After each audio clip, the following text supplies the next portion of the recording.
Quand on parlait de restructuration à la fin de la vidéo précédente, de quoi il s'agissait? C'est-à-dire, vous voyez, ici, on a d'abord on va dire la navbar qui est là, et après, il y aura peut-être un footer qui sera plus bas, et ça va devenir, si on doit modifier, on va devenir modifier un peu tout ça.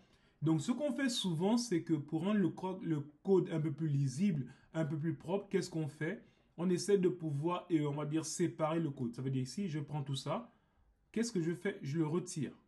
Vous voyez, si je retire bien ça et qu'on vient ici, on voit bien que ça a bien été retiré. Ok, très bien. En fait, quand on le retire, qu'est-ce qu'on fait? En fait, je veux juste créer, on va dire, un nouveau dossier où je veux pouvoir créer un fichier que j'appelle navbar, où je vais séparer la navbar d'un côté, le footer de l'autre, et ainsi de suite. Et après, on pourra les compléter. Donc ici, de façon simple, qu'est-ce que je veux dire par là? Je vais venir ici créer un nouveau dossier que je vais appeler, par exemple, partials. Je ne sais pas, bon. Peu importe. En tout cas, je vais appeler ceci partials. Donc, comment je vais le faire ici? Je vais mettre, avec le mkdir, je vais créer un dossier. Le dossier, il est où? Il est dans la partie template. Vous voyez, template ici. Et dans le dossier template, n'oubliez pas, c'est bien ici. Hein. C'est juste que vous pouvez créer depuis ici. Moi, je préfère toujours créer mes fichiers, dossiers depuis la ligne de commande. C'est juste question d'habitude et questions avec lesquelles je me sens toujours à l'aise et rassuré quand je crée ici. Donc, je crée un dossier que j'appelle, dans le dossier template, je vais créer un dossier que je vais appeler par exemple partials. Ok, on peut dire ça comme ça.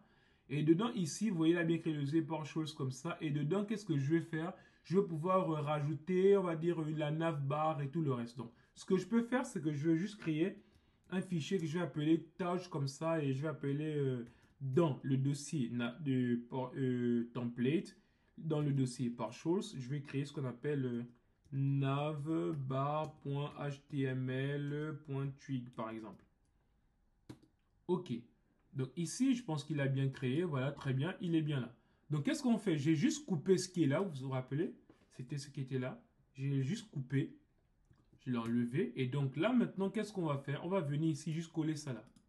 Je colle ça là. Et comme j'ai le pré-tir installé, si je sauvegarde, il va indenter correctement. Ok, très bien. Donc une fois qu'il est indenté correctement, maintenant, qu'est-ce qu'on va faire à ce niveau? Bah, on va pouvoir juste simplement pouvoir intégrer cette partie de code là. Et comment on l'intègre? Je viens juste ici dans notre dossier où on était. Je vais faire ce qu'on appelle un include. Donc ici, je vais mettre là. Je vais mettre ici avec pourcentage. Je mets juste un include comme ça. Et dans l'include, qu'est-ce que je fais? J'indique juste le chemin de la navbar. La navbar se trouve où? Quand on se trouve dans la nav, ici dans base.html.twig, en fait, il faut rentrer dans le dossier partials. Donc, pour rentrer, on fait // comme ça.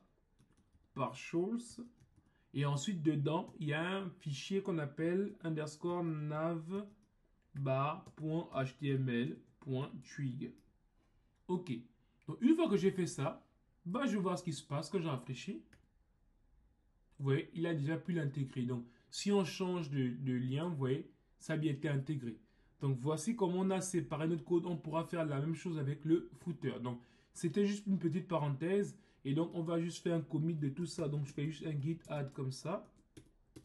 Ensuite, un git status. Qu'est-ce que je vais dire bon, je vais faire un git commit -m. Et dedans, je vais faire... qu'est-ce qu'on va dire? On va appeler ça comme? On va dire... navbar. Je sais pas trop quoi, j'ai pas d'inspiration. Bon, ouais, je sais pas trop. On va dire. Bon. Ok, c'est juste que je voulais faire le commit. Et une fois que c'est bon, c'est bon. Donc très bien. Donc ici, et on a bien notre, on va dire, partie qui marche bien. Et là, qu'est-ce qu'on va s'intéresser à la vidéo prochaine? On va s'intéresser à la création d'une entité. Je vous donne rendez-vous à la vidéo prochaine. Merci.